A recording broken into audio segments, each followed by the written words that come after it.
Querido, definir quem de fato é Jesus é realmente relevante e importante? Eu não acredito que seja importante nem relevante, eu acho que ele é mais do que isso. Definir quem é Jesus determina a sua vida eterna ou a sua morte eterna. Definir quem é Jesus é a base da religião de qualquer pessoa no mundo. Porque você só terá condições de ser budista se você entender que Jesus era só um líder, um guru, um mestre, um rabi. Você só vai poder de fato ser um cristão se você entendê-lo como Deus. Porque se você compreendê-lo apenas como um mestre, como um profeta, como Moisés, como Abraão, as palavras que ele tem têm exatamente o mesmo peso de Moisés, de Paulo, e aí então o cristianismo se destrói. Para você ser cristão, você precisa entender que as palavras de Cristo não eram palavras emprestadas de Deus e ele é apenas um conduto desse Deus. Você precisa entender que as palavras de Cristo não eram palavras emprestadas de Deus e ele é apenas um conduto desse Deus.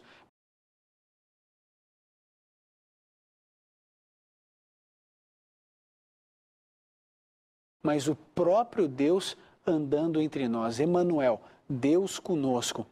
Então veja, qualquer denominação religiosa, para ser considerada cristã, ela precisa acreditar que Jesus é Deus. Esse é o consenso de todas as denominações conhecidas ou ditas cristãs. Agora, de onde as religiões cristãs ou as denominações cristãs definiram que Jesus é Deus? Por uma intenção, por uma vontade, por um desejo, ou exatamente porque é o que a Bíblia afirma? É isso que nós vamos tratar no programa de hoje. Se você tem uma Bíblia, pode abri-la no livro de João, no capítulo 1, no verso 1. O primeiro verso do Evangelho de João, você sabe que os 3 primeiros evangelhos, eles mais ou menos se repetem, apenas apresentando ideias, conceitos diferentes, públicos diferentes, mas o Evangelho de João, ele é distinto dos demais em vários aspectos. E você já começa a detectar isso no primeiro verso. João, Evangelho de João, no capítulo 1, no verso 1, que diz assim: no princípio era o Verbo, e o Verbo estava com Deus, e o Verbo era Deus. O Verbo é o Logos do grego. Jesus é a palavra. Toda a descrição do capítulo 1, nós encontramos aqui Jesus como o Cordeiro de Deus. Então, aqui, referindo-se a Cristo, diz que lá no princípio, lá na criação, lá no Bereshit do hebraico, né? Lá no passado longínquo, no princípio longínquo, lá estava o Verbo. No princípio era o Verbo. E o Verbo estava com Deus. Então tem Deus aqui na história. Mas o Verbo também era Deus. Essa é uma compreensão clássica da palavra do Senhor. O Verbo era Deus. A palavra do Senhor declarando que Jesus Cristo é Deus. Há um outro verso importante também. O livro de Isaías, se você abrir a sua Bíblia, você vai encontrar no capítulo 9, no verso 6, um verso bem conhecido de todos nós. Se você tem uma caneta, você pode ir grifando aí na sua Bíblia esses versos, ou você pode pegar um papel e ir anotando. São versos importantes para aqueles que, olha, como é que a gente faz para mostrar que Jesus de fato era Deus e não apenas Filho de Deus ou um semideus? Vamos lá. A gente leu o primeiro texto, João 1:1, agora Isaías 9:6, bastante conhecido, a gente usa muito esse texto na época de Natal, que diz assim, porque um menino nos nasceu, referindo-se a quem? A Jesus. Porque um menino nos nasceu, um filho se nos deu, o principado está sobre os seus ombros, e o seu nome como será? Maravilhoso, Conselheiro, Deus forte, Pai da eternidade e Príncipe da paz. Miqueias 5:2. E o Filho de Deus declara a respeito de si mesmo: o Senhor me possuía no princípio de seus caminhos, e antes de suas obras mais antigas, quando compunha os fundamentos da terra, então estava eu com ele, e eu era seu aluno, e a cada dia as suas delícias, folgado perante ele, e em todo o tempo, Provérbios 22:30, Patriarcas e Profeta 34:1.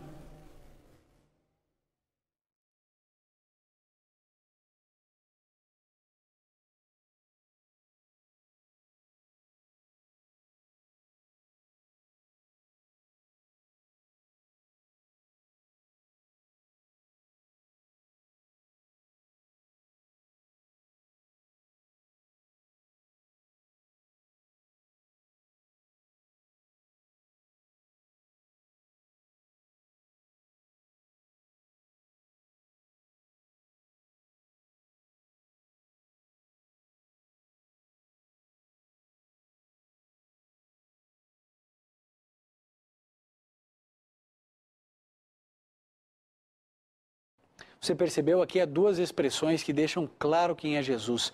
Deus forte. Isaías, falando a respeito do Messias que viria, Jesus Cristo, o apresenta como Deus forte e ainda o apresenta como Pai da eternidade, ou seja, ele não tem princípio nem fim, ele é eterno, falando a respeito de Cristo. Agora, o que a gente faz? Por que é que os nossos irmãos, testemunhas de Jeová, a quem nós devemos total respeito, minha admiração, pela quantidade de publicação que eles têm, a dedicação daqueles que trabalham levando o evangelho que eles acreditam de casa em casa. Você talvez já tenha recebido a visita de uma dupla dos testemunhos de Jeová. A dedicação deles deveria ser algo exemplar para todas as outras denominações cristãs. São pessoas sinceras, são pessoas boas de coração. Você pode conversar com um testemunho de Jeová e você vai ver no olho dele o desejo de que você seja tão feliz quanto ele é na sua denominação. Agora, por que é que eles destoam do cristianismo nesse aspecto? Por que eles dizem que Jesus Cristo não é Deus e eles batem firme nessa tecla? Para eles isso é um ponto muito importante. Para aqueles que defendem o cristianismo na sua ortodoxia, esse ponto também é muito relevante. Quem é Jesus? Ora, você que é católico, você acredita que Jesus é Deus. Você que é batista, você acredita, a doutrina da sua igreja diz isso. Você que é assembleiano, a sua igreja ensina isso. Você que é adventista do sétimo dia, a sua igreja ensina isso. Você que é da igreja quadrangular, sua igreja ensina isso. Você que é da igreja universal, sua igreja ensina isso. Agora, por que é que um grupo disse não? Jesus não é Deus. Bom, eles têm alguns textos que eles apresentam, talvez sendo o mais básico, elementar e essencial para essa crença. E nós vamos fazer uma análise em cima desse texto. Se você tem a sua Bíblia, Hebreus no capítulo 1, do verso 1 a 5, lá no Novo Testamento, nós encontramos aqui no livro de Hebreus algo importantíssimo. Do verso 1 até o verso 5, nós lemos: Havendo Deus outrora falado muitas vezes e de muitas maneiras aos pais pelos profetas, a nós falou-nos nesses últimos dias pelo Filho, a quem constituiu herdeiro de tudo, por quem fez o mundo. O Filho é o resplendor da sua glória e a expressa imagem da sua pessoa, sustentando todas as coisas pela palavra do seu poder. Havendo feito por si mesmo a purificação dos nossos pecados, assentou-se à destra da majestade nas alturas. Assim, ele se tornou tanto mais excelente do que os anjos, quanto herdou mais excelente nome que o deles. Pois a qual dos anjos disse jamais: Tu és meu filho, eu hoje te gerei? E outra vez: Eu lhe serei por pai, e ele me será por filho?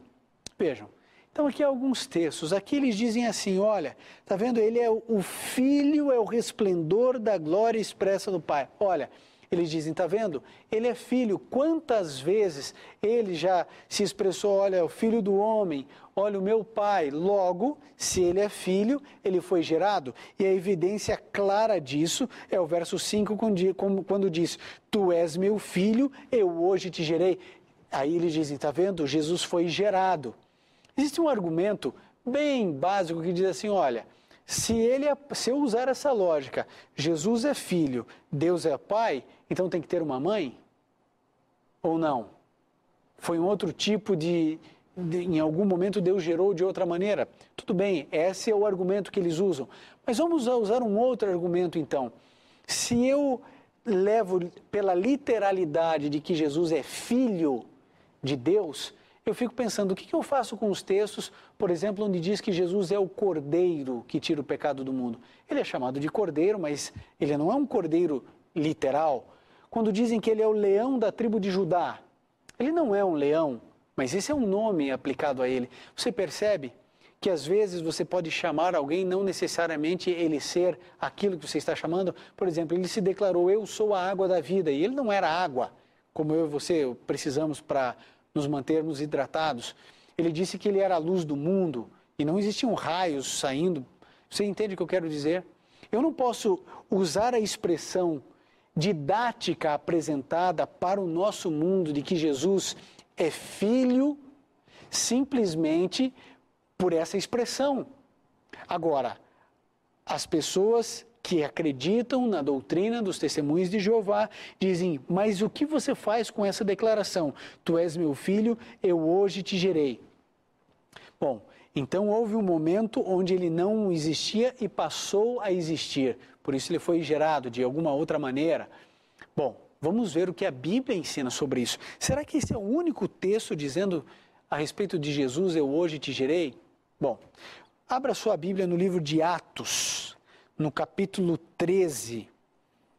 Vamos olhar. É muito importante, meu querido amigo, quando vai se estabelecer uma doutrina bíblica, eu não posso pegar um único verso, pensar ele da Bíblia ou um pequeno trecho e definir ali uma doutrina.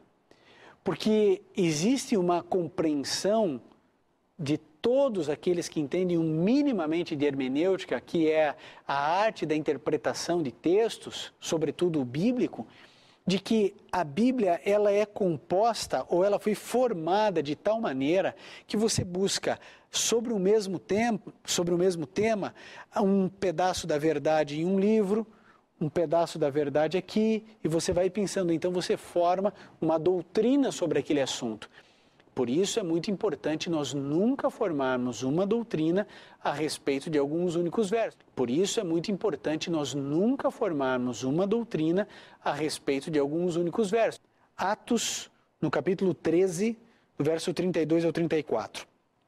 E nós vos anunciamos que a promessa feita aos pais, Deus a cumpriu a nós, seus filhos, ressuscitando a Jesus.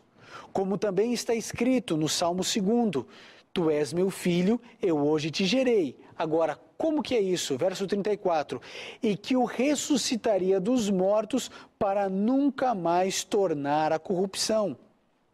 Então veja, aqui há um momento quando que Deus gera Jesus. A Bíblia diz, no momento da ressurreição, ele gerou. Agora eu pergunto, Jesus não existia antes da ressurreição? Claro que existia. Então a gente já começa a perceber que tu és meu filho, eu hoje te gerei, não significa necessariamente o nascimento de alguém. Você quer ver isso de maneira mais clara? Salmo 2. Salmo 2, 6 e 7. Olha só o que nós encontramos. Aliás, o próprio texto de Atos refere-se aqui, a Salmo 2. Salmo 2, 6 e 7 diz assim: Eu ungi o meu rei sobre o meu santo monte Sião, proclamarei o decreto do Senhor, ele me disse, tu és meu filho, eu hoje te gerei. Sabe qual é o contexto do Salmo 2? Davi entronizando o seu filho Salomão, mas dizendo, eu hoje estou te gerando para uma função, para uma missão. Eu hoje estou gerando você para um propósito específico. Então, quando apareceu essa expressão no Salmo 2, a gente fica, obviamente, claro para todos nós, de que ali Salomão não estava nascendo naquele momento, mas ele estava entrando para uma nova função. Quando Jesus ressuscita e vence os grilhões da morte, ele foi gerado de maneira simbólica por Deus para uma nova missão, uma nova função dentro do plano da redenção. Hoje ele é o nosso intercessor, ele venceu a morte, ele morreu por mim e por você. Há um processo. Então, quando a gente lê lá em Hebreus, tu és meu filho, eu hoje te gerei, é uma reverberação do Salmo 2. Então, nós não podemos usar Hebreus 1, de 1 a 5, para poder definir que Jesus foi gerado ou teve um princípio por causa disso. Há fartos textos na Bíblia, porque poderia, se eu interpretasse de que Jesus estava sendo gerado, ele estava sendo gerado quando? Na ressurreição, ora, mas ele já existia, então parece meio estranho. Se nós entendêssemos que Jesus Cristo foi gerado como Isaías poderia apresentá-lo como o Pai da eternidade? Se ele foi gerado, como ele é apresentado como Deus forte? Se ele foi gerado, como a Bíblia declararia através de João 1,1, dizendo: o verbo era Deus, o verbo estava no princípio, o verbo estava com Deus e o verbo era Deus. Seria uma grande contradição bíblica, e todos nós sabemos que a Bíblia é um livro harmônico. Ela é harmônica porque ela tem um único autor. Tem vários escritores, mas autor tem um, que é Deus. Por isso não pode existir desarmonia nas escrituras. Então a gente precisa harmonizar e entender corretamente. Bom, você quer mais evidências de que Jesus é verdadeiramente Deus? Abra sua Bíblia no livro de Filipenses. Filipenses no capítulo 2, versos 5 e verso 6. Expressão clara e tranquila da palavra de Deus. Aqui diz assim, Filipenses 2, 5 e 6. De sorte que haja em vós o mesmo sentimento que houve em Cristo Jesus, que sendo em forma de Deus, não teve por usurpação ser igual a Deus. Aqui eu começo a entender talvez o porquê de algumas pessoas acharem que Jesus é menos do que Deus. Veja, existe um princípio, que é uma palavra grega até um pouco assim estranha para nós, mas ela é muito importante, chamada homoousia. A homoousia, ela é uma palavra que vem da ortodoxia cristã, que diz que Deus Pai, Deus Filho e Deus Espírito Santo, todos têm a mesma essência, homoousia, a mesma essência. Ou seja, nenhum é maior ou menor do que o outro. O que existe é uma hierarquia de funções.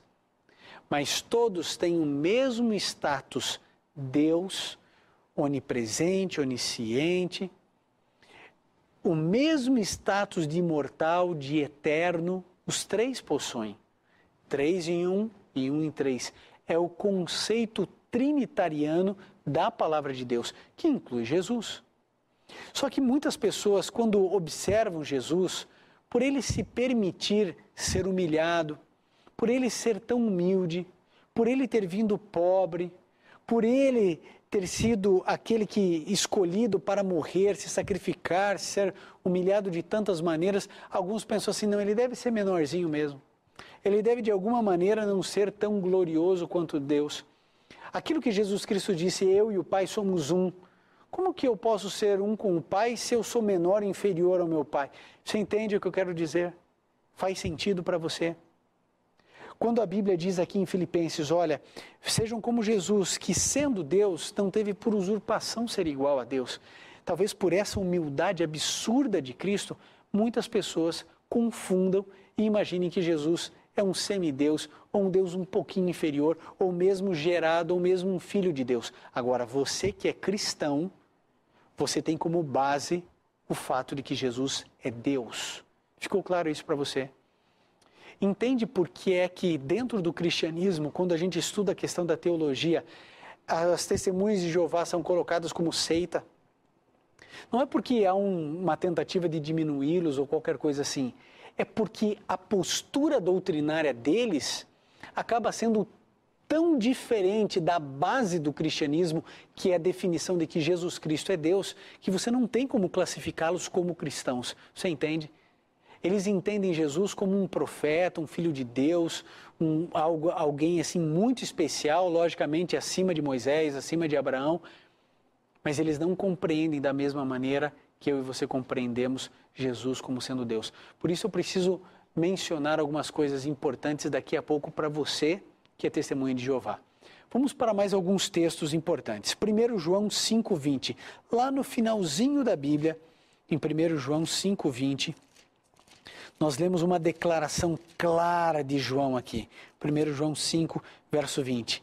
Também sabemos que o Filho já veio e nos deu entendimento para conhecermos aquele que é verdadeiro. Estamos naquele que é verdadeiro, isto é, em seu Filho Jesus Cristo. Este é o verdadeiro Deus e a vida eterna. Quem João diz que é o verdadeiro Deus e a própria vida eterna? Jesus Cristo. Você só vai poder de fato ser um cristão se você entendê-lo como Deus. Porque se você compreendê-lo apenas como um mestre, como um profeta, como Moisés, como Abraão, as palavras que ele tem têm exatamente o mesmo peso de Moisés, de Paulo, e aí então o cristianismo se destrói. Para você ser cristão, você precisa entender que as palavras de Cristo não eram palavras emprestadas de Deus e ele apenas um conduto desse Deus.